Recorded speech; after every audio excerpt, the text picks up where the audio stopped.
Whatever could be out there, I could have it. Theo Von has been very popular in the world of country music lately because of his friendship with Morgan Wallen. But the story of how he got to where he is today is actually pretty wild. Did you know that he actually started out as a reality TV star? And what he did after all of that and how he got into comedy will shock you. Even Theo's family background is actually pretty bizarre. His parents have a massive age gap between them. When Theo was born in 1980, his dad was already 70 years old, meaning he could have been Theo's grandpa or great-grandpa. But at the same time, Theo's mom was just 32, so his childhood wasn't exactly the most standard childhood ever. And he actually jokes about that pretty often in his comedy routines. One of the things he jokes about is how he could never find things to talk about with his dad. And I mean, the two of them come from two completely different times. But to be fair, that's the case with almost all relationships between parents and kids. Sometimes it's just difficult to find something to talk about like a common interest, especially later when the kids become teenagers. Then again, usually at that point, the teen's parents might be in their 40s or 50s or somewhere around that. But when Theo was a teenager, his dad was already in his 80s, so there would have been even less to talk about for the two of them. So his childhood was definitely not the easiest, but at least he got some comedy material out of it later. And other parts of his childhood were actually pretty good. Soon after Theo graduated high school, his TV career started. We know Theo mostly as a comedian now, but he actually started out as a reality TV star. Many people don't know this because he doesn't really do reality TV anymore, but he started out his career by being in a bunch of MTV shows. The first one he got cast in was actually season 9 of Road Rules. The show, if you don't know, is basically people going on a road trip with no money and having complete challenges along the way. And Theo was on it in 1999 when he was just 19 years old. He was pretty popular on the season and he did by far the best out of everyone. And from there, his reality TV career really took off. He joined a bunch of other MTV shows and he did really well on those too. Everything was going great for him at that point. He really made sure that pretty soon every fan of MTV shows knew who he was. But reality TV was never what Theo actually wanted to do for a living. What he did want to do was become a comedian. So he decided to try and get into that side of entertainment. But it actually proved to be a pretty difficult journey for him. He moved to LA in 2003 because it was the best place to be for a comedian who was just starting out. Theo was hoping it would be easier for him to get some comedy gigs there. But even though he'd already made a name for himself on reality TV before, he still had trouble getting any work at all in comedy. The problem was that all of the people in charge only saw him as a reality star. They just didn't really believe in him as a comedian. Even though he already had some fans, there was no guarantee that they were comedy fans. And the people just didn't believe that Theo's comedy would do well just because he already had fans. It turned out that to them, his chances of making it in the comedy world seemed only maybe a little better than any other average person's. Things were no longer looking that great for him. At least he was still in some MTV shows on the side, so he still had the income from that. But his big dream was to still do comedy. Eventually, things finally started looking up for him. He actually got to join a show called The Last Comic Standing. It was really the perfect bridge between his reality TV days and his future comedy career.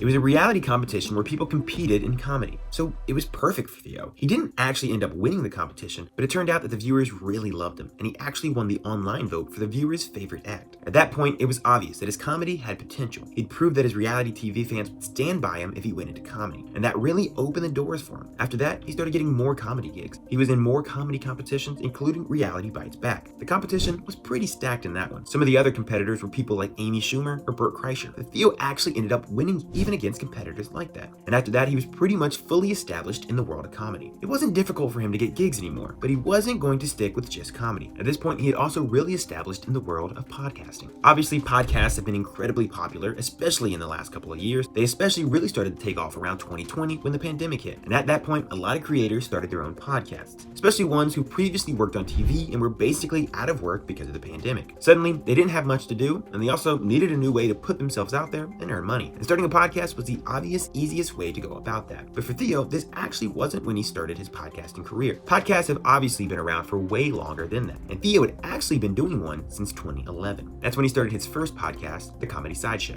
It only lasted for about 20 episodes, but despite that, it made him realize that he actually really liked podcasting. In the following years, he launched several new podcasts, including this past weekend, which he's still releasing to this day. He was also featured on other people's podcasts a lot, which turned out to be pretty important for him. He was actually a pretty frequent guest on Joe Rogan's podcast. This really made Theo's popularity skyrocket. Joe Rogan's podcast is maybe the biggest podcast out there, and all of his listeners didn't just get to hear Theo one time, they actually got pretty used to him, and a lot of them became his fans. Podcasting is actually also how he became friends with Morgan Wallen. Morgan was actually a guest on Theo's podcast one time in 2020, and after that, they obviously hit it off, and they became pretty good friends. It's obvious that Theo really is fond of Morgan. He even defended him after the whole controversy happened when a recording leaked of Morgan saying the N-word. Theo's been getting some pushback for that too, and rightfully so, because let's be honest, it really wasn't Morgan's place to say the N-word, and at this point, he really should know that. But it's a pretty strong statement for Theo to speak out in defense of Morgan, because he wasn't actually directly involved and he could have just stayed quiet. But would have definitely been better for his public image if he had, but he still decided to defend Morgan. He was actually asked about it by a guest on his own podcast, and Theo actually took that opportunity to go a little bit deeper into his thought process around this. He said that in his opinion, it should be obvious to everyone that Morgan is just not racist, which is definitely a hot take since it's actually not obvious at all, especially in this situation. But at least Morgan did apologize, which hopefully at least that means he has the intention of not being racist. Although Theo would probably do better to not get involved there, I just think it'd be best for everyone if both Theo and Morgan learned more about why it's important that white people don't say the N-word and things like that. It seems like they both generally have good intentions. They definitely need to learn more about how to be good allies. But anyway,